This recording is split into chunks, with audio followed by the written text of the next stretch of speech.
লায়লার সাথে প্রথম পরিচয় কিভাবে হয়েছিল? প্রথম পরিচয় তো 2022 সালে।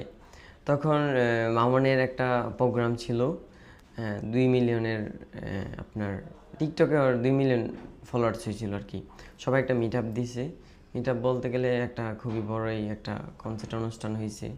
ওইখানে সবাই আসছে, যত সেলিব্রিটি আছে তারা সবাই আসছে। তো আমরাও গেছি, আমি আবির। তো ওইখান থেকেই তাদের সাথে পরিচয়, আন্ডারস্ট্যান্ডিং। তো তারপরে আমি আবার তখন ছিলাম আমি আমার এলাকাতেই, ব্রাহ্মণবাড়িয়াতে। তো তারপরে আমি ঢাকা আসছি 22 সালের শেষের দিক দিয়ে। তো ইন্টার কমপ্লিট করছি আমি 22 সালেই। তো ইন্টার কমপ্লিট করার পরে তারপরে আমি ঢাকা আসছি। মেবি ওর 2 মিলিয়ন কমপ্লিটেড ছিল 21 সালে, এরকমই। তো 22 সালে ইন্টার কমপ্লিট করে আমি ঢাকা চলে আসছি, কারণ আমার ভাইয়া বলছে যে এখন কি করবি। আমি বলছি যে আমি ঢাকা চলে যাবো। তো এখানে আসছি, আমার ভাইয়া বলছে এখানে ভালো একটা ইউনিভার্সিটিতে ভর্তি হো, প্লাস তোর যেটা ইচ্ছে এটা কর। তা আসার পর আমি উত্তরাতে ছিলাম, উত্তরা থেকে আবার 23 সালের শেষের দিক দিয়ে আমি মিরপুরে চলে আসছি। এখান থেকে আপুর সাথে টুকটাক কথাবার্তা হইতো ইনস্টাগ্রামে। ইনস্টাগ্রামে তো আমার অনেক ফলোয়ার্স, প্রায় 8 লাখের মতো। তো ধরেন যে ওইখান থেকে টুকটাক কথাবার্তা হইতো, আপুর সাথে অনেক ভালোই আন্ডারস্ট্যান্ডিং। তো হুট করে আবার একদিন আপু বলতেছে আসো একদিন ভিডিও টিডিও বানাই। তো ওইখানে আমরা ভিডিও টিডিও বানাইছি। আমি যেহেতু আবার কন্টেন্ট ক্রিয়েটার, আমার ইউটিউবে ছিল 3.5 লাখ সাবস্ক্রাইব। তো আমার চ্যানেলটা সাসপেন্ড হয়ে গেছে, যেটাই হোক ভেরিফাই চ্যানেল ছিল, আমার প্লে বাটনও আছে। প্লে বাটন আমি যখন প্লে বাটন পাইছি, আমার মতো ছেলেরা তখন কেউ পায় নাই। আমার ব্রাউনবাড়িয়াতে আমার একটাই প্লে বাটন ছিল, ফার্স্ট টাইম 2021 সালে প্লে বাটন, আজকে থেকে 4 বছর আগে মেবি। হ্যাঁ। তো তখন ধরেন যে আমার একটা ইয়ে ছিল, যেটা আমি ধরেন যে মানুষে কি ভাইরাল হইলেই মনে করে যে সেলিব্রিটি।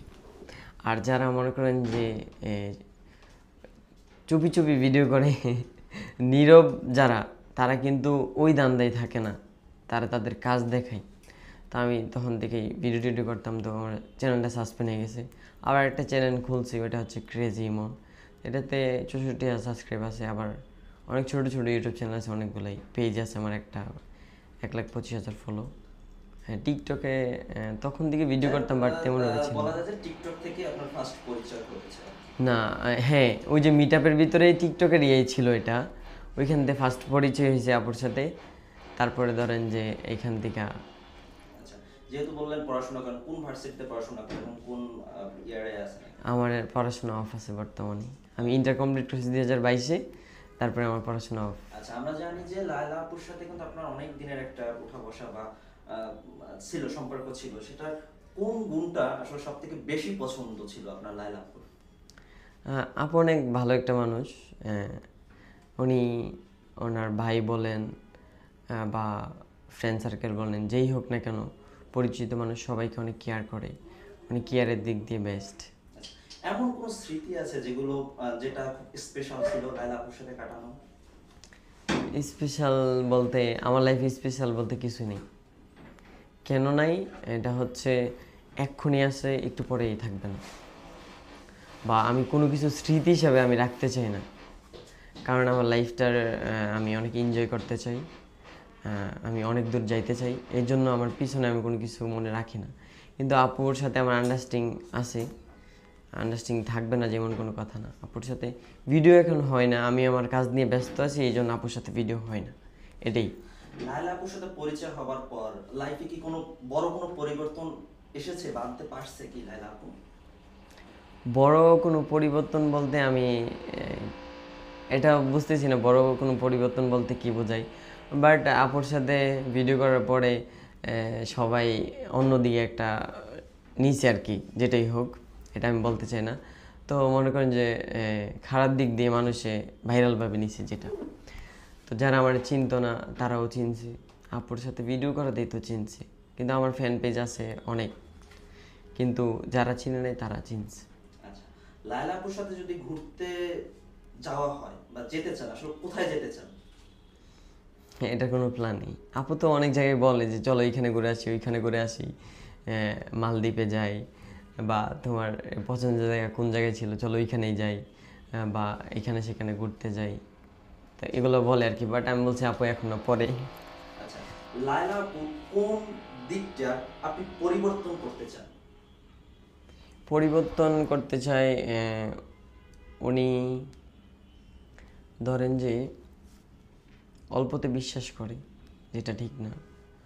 আর ওনার চেঞ্জ হওয়া দরকার আমি মনে করি, যে উনি সব মানুষের সাথে মিশা দরকার, আবার এত ঠিক না এত মানুষের সাথে মিশা। তো আমি মনে করি যে আপু যদি এখন মিডিয়া থেকে যদি বের হয়ে যায় তাইলে আপু, তাহলে আমি মনে করি যে ওনার জন্য বেস্ট। আচ্ছা, এতদিনের পথ চলায় তো মাঝে মাঝে টুকটাক ঝগড়া হয়, আসলে সেই ঝগড়াটা কিভাবে ম্যানেজ করেন আপনি লায়লা আপুর সাথে? আপুর সাথে আমি কথা বললেই সব কিছু শেষ, ক্লোজ। আপুর আমার প্রতি এরকম কোনো রাগ থাকে না। লাস্ট কি নিয়ে ঝগড়া হয়েছে, এমন কোনো স্মৃতি মনে আছে কি? লাস্ট কী নিয়ে ঝগড়া হয়েছে, আমি ধরেন আমি একটু ব্যস্ত থাকি বা এটা সেটা, বা আমি আপুরে ইগনোর করছি, এই জন্য এটা নিয়েছিল। আপু আমারে ওর উপরে অনেক রাগ হয়েছিল, বা আমার আপুর কথা শুনছি না এই জন্য। তো আমি আবার রাগটা ভাঙাইছি, ভাঙানোর পরে আপুর সাথে এখন একটু কম কথা হয়। কিভাবে রাগ ভাঙানো হয়, শুধু কথা বলেই? আপুর সাথে কথা বললেই হয়েছে, বোন তো বোনই, তাই না? আচ্ছা, লায়লা আপুর কোন অভ্যাসটা আছে যার ফলে আপনি খুব ক্ষিপ্ত লায়লা আপুর উপর? অভ্যাসটা হয়েছে কি, এরকম কিছু তো বলতে পারতেছি না, এরকম কিছু। আচ্ছা, লায়লা আপুর সাথে চলা এতদিন যে চলছে বা উঠা বসার, কোন মুহূর্তটা সারা জীবন মনে থাকবে, মনে থাকার মতো? আপুর সাথে ধরেন ওইটা ছিল কি, অল্প সময়ের কাটানো, যেটা আমি মনে করি। তো আপুর সাথে তো এখন ধরেন যে আপুর সাথে ভিডিও করার পরে ভালো একটা আন্ডারস্ট্যান্ডিং হয়েছে, এটা সবসময় থাকবে। আপুর বলছি তোমার কোনো যদি প্রয়োজন হয় তাহলে আমাকে ডাকবা, কোনো সমস্যা নেই। আবার আপু বলছে যে তোমার কোনো সমস্যা হলে সমস্যা নেই, আমাকে বলবা সব কিছু। আপুর এই দিকটা অনেক ভালো, যে আমার যে কোনো সমস্যাতে উনি হাত বাড়াই বা আমরা থাকতে চাই। দেখলাম যে